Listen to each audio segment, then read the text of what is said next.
guest speaker is the Venerable Dr. Anil Sakya himself.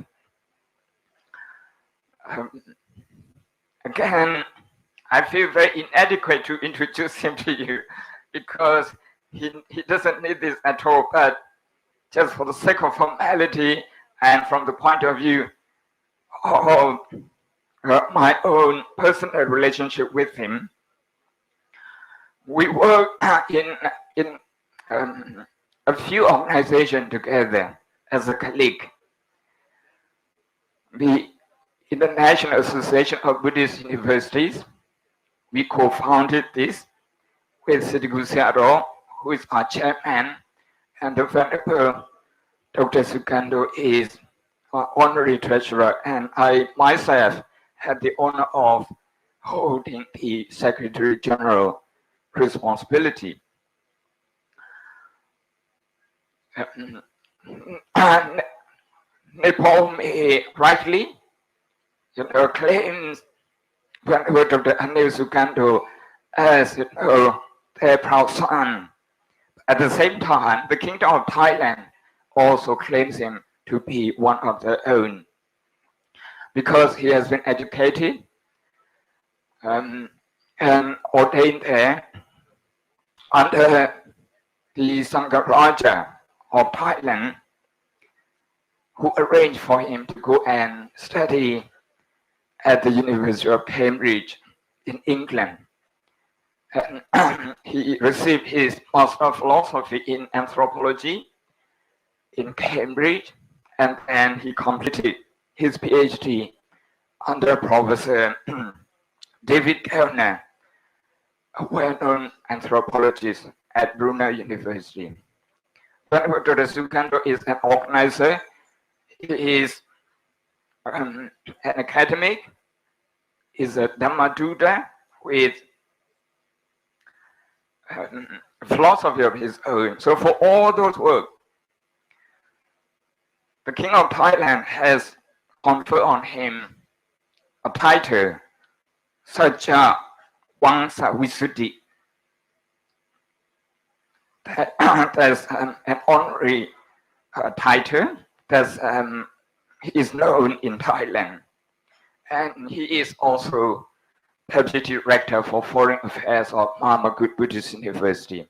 He's going to be speaking to us on Buddhist education system. So without further ado, I'd like to respectfully invite our next speaker, the Venerable Dr. Anil Sakya Pandey. Namo tassa bhagavato arahato samma sambuddhassa. Most Venerable Sadhguru Sayadaw Dr. Rashin Yanisara, the patron and the convener of this very conference, honorable ministers, excellencies, distinguished scholars, and all brother and sisters in the Dhamma. I think this is my first time, and then I have to thank the weather of Nepal that I am before the president of Nepal. Otherwise, we will have to speak after Right Honorable President. Today, we got up into that, the monk first. Well, Buddhist education system. I guess that we don't have to tell. I guess that we don't have to really discuss what Buddhism all about. If we really understand Buddhism, the core teaching of Buddhism is education itself. The core Buddhist practice is indeed a systematic education.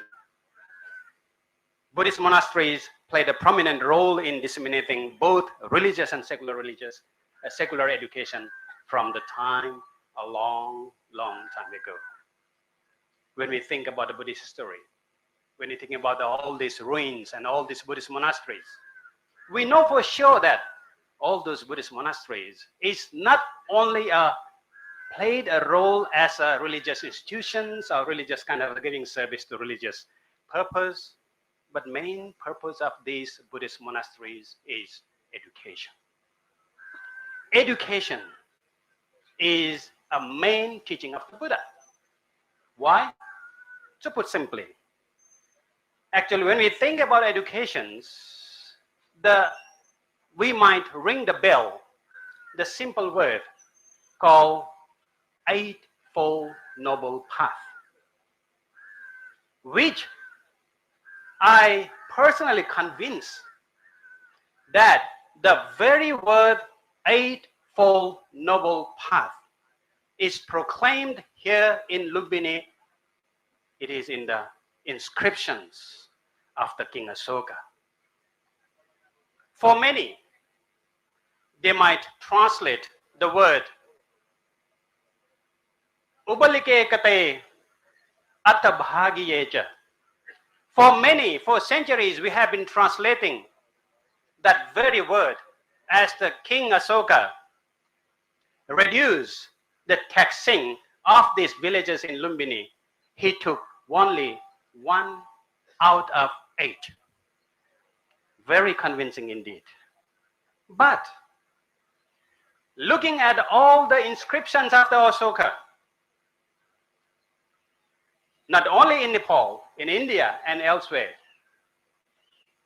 we can see that in all those inscriptions of Asoka, Asoka never make any comment and any teachings which resemble his political idea, which resemble some kind of a law and decree, even about the taxes.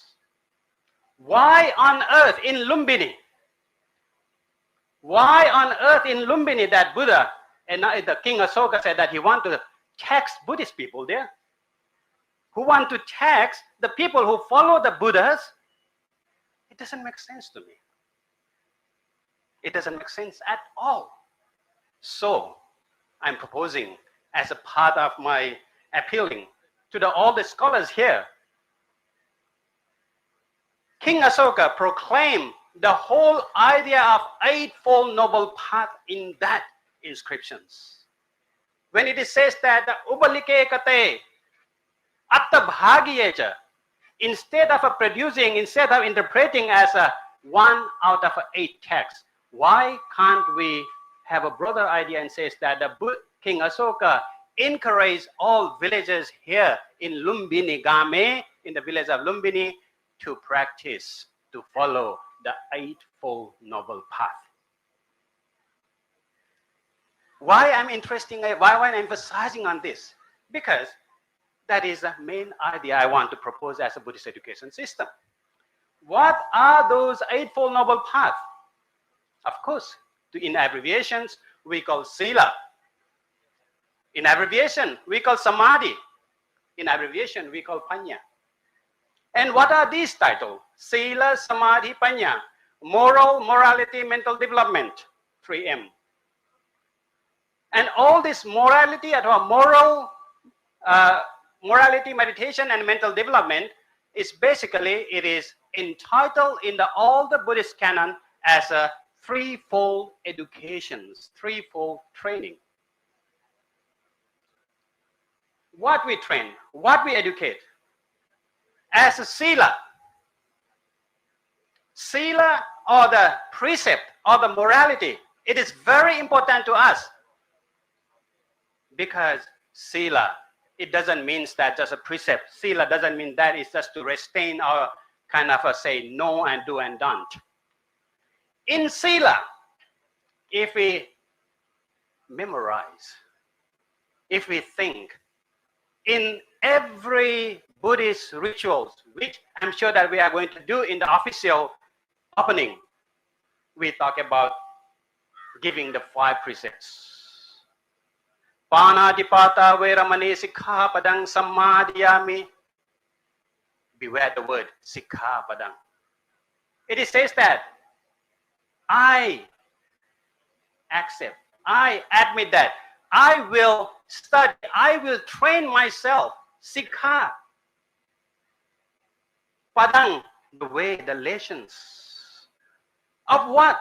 Of not harming others, of not stealing, of not violating any of our human rights, not to tell lie, and not to intoxicate ourselves. Buddha didn't say that, don't do that. Buddha says that, go and study and you will see the pro and con, and it is more affecting than, say, do and don't. That is education. Therefore, when we talk about Buddhist education system,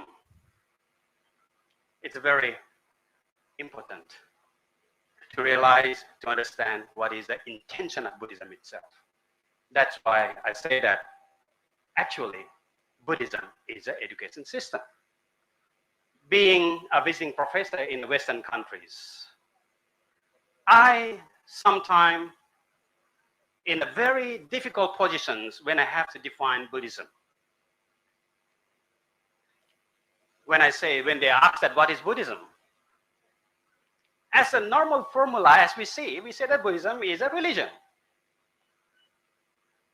But when we go into the definition of religion in English term, it's very awkward. How can a Buddhism be a religion? When in the word religion, you need to have a God. And I don't have a God. I'm lost somewhere. So how can I claim that Buddhism is a religion in the sense of religion in the Latin or in the English terminology? But if you look at the word Buddha Sasana, which is a Pali coin, which is a Buddha used by himself when he summarized the teaching of the Buddha, Sabba papasa karanang kusalassu pasampada sachita paryodapanang etang buddhana sasana. Not to do any evil, to do all good things, to purify your minds. That is the teachings of the Buddha, you see. The word Buddhism, actually, it means that education itself. Educating what? Educating every human beings to be awakened, to be enlightened, to be the Buddha. So that is a Buddhism. You may call it a religion, you may call it a philosophy, you may call it psychology, you may call it archaeology, whatever you want to do. Therefore, when the ideas of Buddhist message is developed in the world, the whole idea we can see in the Buddhist community, we have a Dhamma Desana, for example. What is Dhamma Desana? Dhamma Desana means that to teach. How do we teach? Desana means that to point out something which is already existed. So I don't just come out here and then say whatever, blah, blah, blah, what I think. Every word, every teaching, what I share with people, it is not my invention. And Buddha says that not even his invention. It is the truth, the noble truth, which is already existed. So Desana means that we are pointing that noble truth to everyone. Just a simile. It is just like a piece of hair in front of our eyes, and it's blocked the whole big, gigantic mountain. It's there, but we never care. So that's why the truth is there, but we never see that truth. So the Buddhist works, the Buddhist education work, Buddhist educators' work is basically to claim that a piece of line of hair which is blocking our view to the truth. That is Dhamma Desana. We have an idea called Dhamma Sakacha. What is Dhamma Sakacha? It is the one of the religion in the world which give liberty in debating, which got the liberty even to question the Buddha.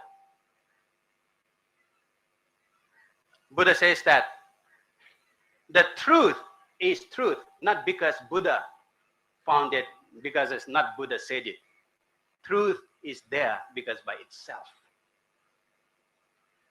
So the whole idea of Dhamma Sakacha is the whole basis of intellectual exegete, intellectual debate to find out the truth. Dhamma Savana. We hear, we listen. I'm here that we are, in a way, we are doing the Dhamma Savana, but in a very modern way. Listening to the Dhamma. That is how we carry on our legacy. That is how we open up our senses and able to think through and able to understand. Therefore, when we talk about Buddhist education, it is something very close to us. It is something we are really emphasizing about who we are, what we are doing.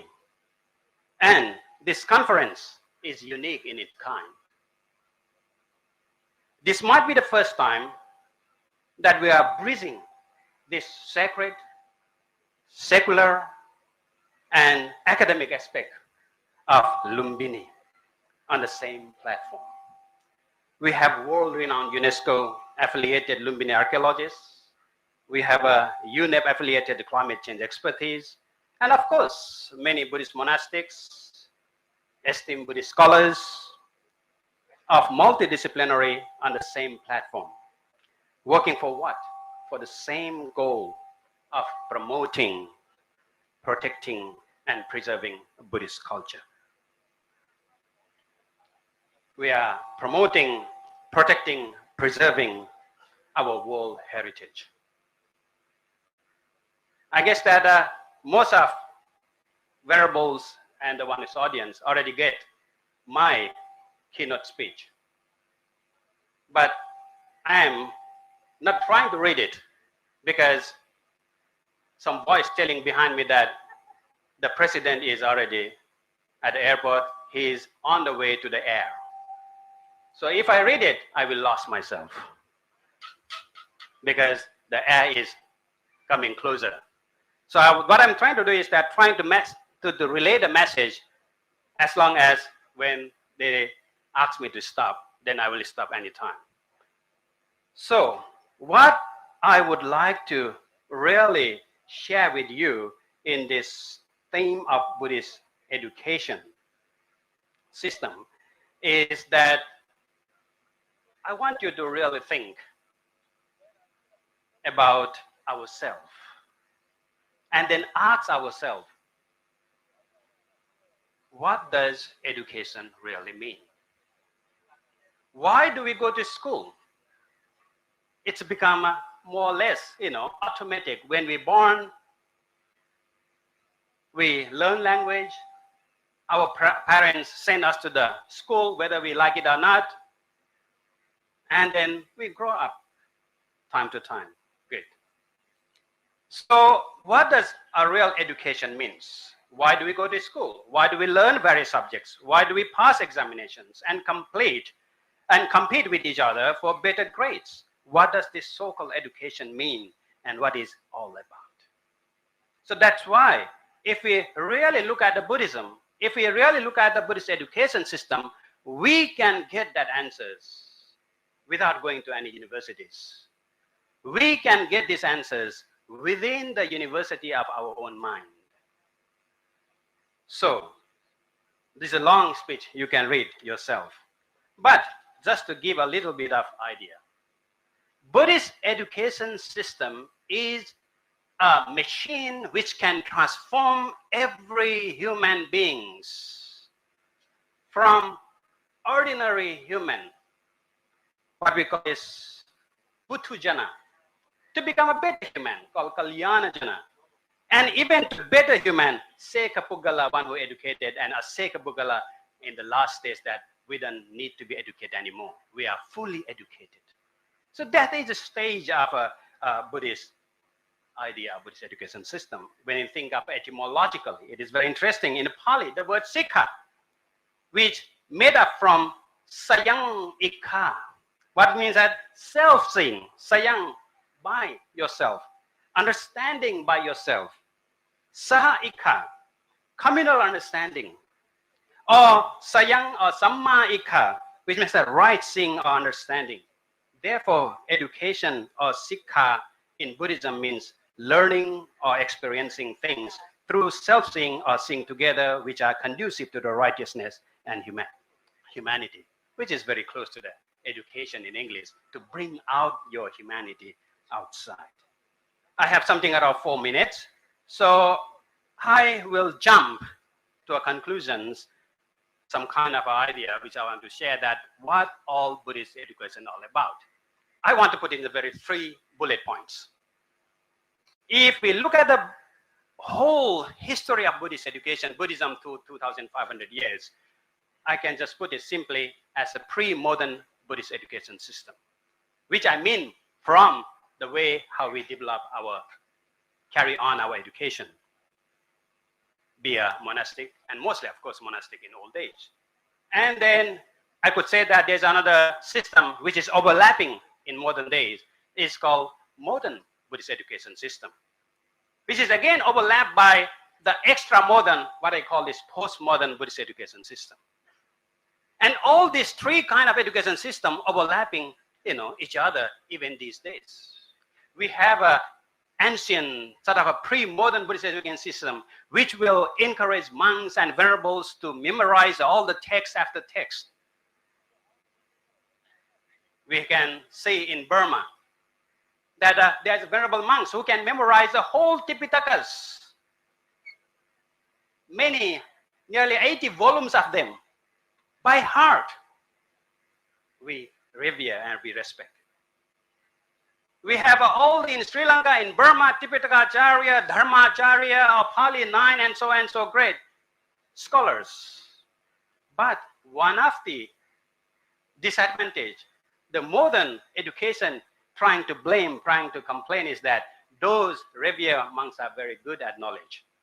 But they can't bring that knowledge to the modern generation because they don't have the modern knowledge. So, new system we introduce called modern Buddhist education. We are trying to bring the oldest Buddhist university, Buddhist colleges. In Sri Lanka, in Burma, in Thailand, we have many Buddhist colleges and universities trying to work together with the modern secular universities. Like university I'm involving is a government-supported university in Thailand.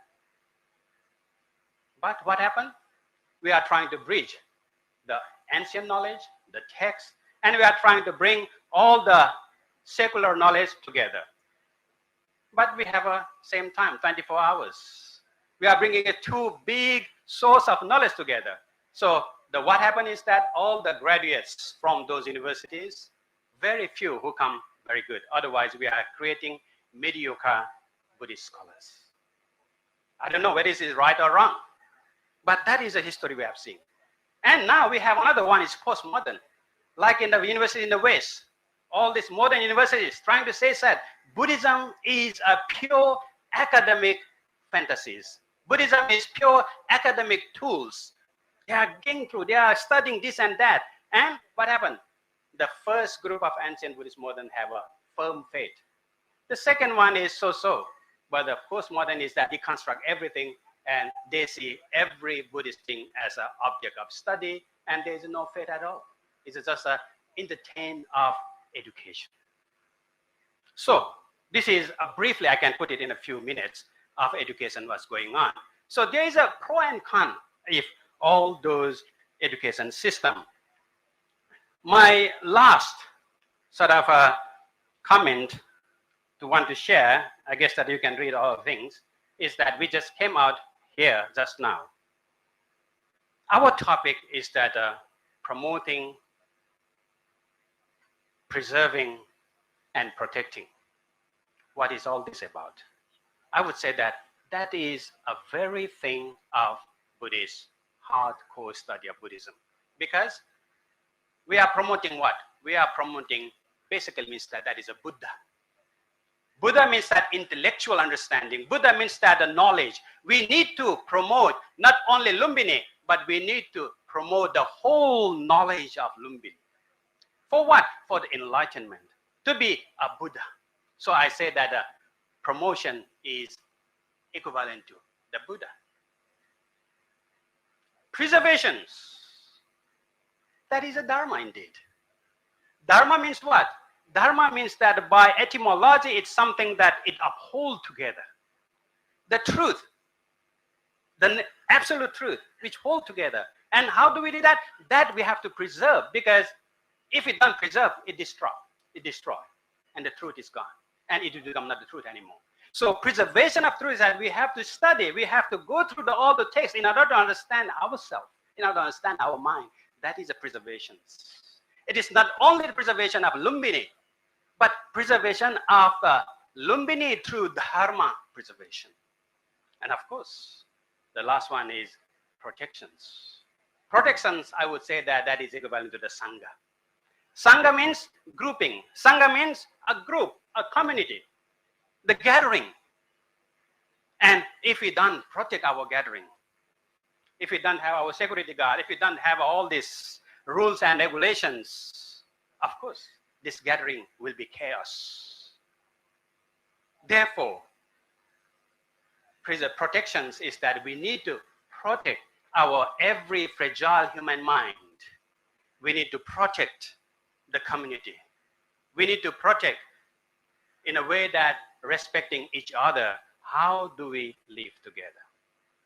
That is basically Sila, Samadhi, Panya. Panya, wisdom, is the Buddha. Samadhi is the keeping the balance, the preservation, the Dharma. And Sila, the morality, is whole about society. And we are living together as a human being because there is another human being.